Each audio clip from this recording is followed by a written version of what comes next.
तो यहाँ पे हम क्या देखने वाले हैं, टाइप्स ऑफ एंगल, यानी कि एंगल कितने तरह के होते हैं। देखिए सबसे पहला क्या है, जीरो एंगल।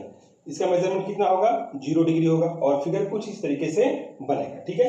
दूसरा है एक्यूट एंगल, ये कितने से कितने के बीच में रहता है, बिटवीन 0 एंड 90 डिग्री, ठीक है।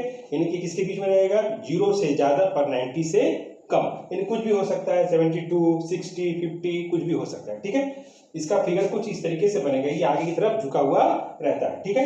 नेक्स्ट है हमारा राइट एंगल, ठीक है। ये इसका मेजरमेंट कितना होता है, 90 डिग्री। ऐसा एंगल जिसका मेजरमेंट 90 डिग्री उसको हम लोग बोलते हैं राइट एंगल, और इसको हम लोग बोलते हैं अकड़ू एंगल, यानी कि बिल्कुल स्ट्रेट में इस तरीके से इसका फिगर बनेगा।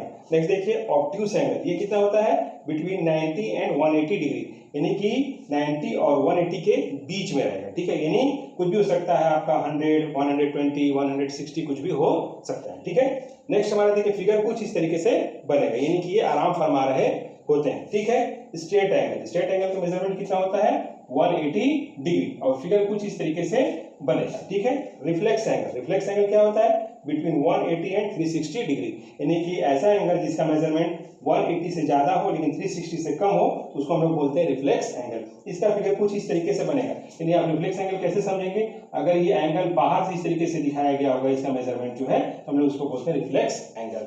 नेक्स्ट देखिए कंप्लीट एंगल, इसका मेजरमेंट कितना होता है, 360 डिग्री। फिगर कुछ इस तरीके से बनेगा, यानी कि यहाँ से इसको ऐसे मान कर लीजिए, यहाँ से ये पूरा एक कंप्लीट रोटेशन लेता है, यहाँ कितना हो गया, 180 हो गया, और नीचे भी कितना होता है, 180 होता है, यानी कंप्लीट कितना हो जाएगा, 360 डिग्री होगा। मैं आपको यहाँ पे एक क्वेश्चन छोड़े जा रहा हूँ कि जैसे कोई अगर एंगल है, सपोज कीजिए यहाँ पे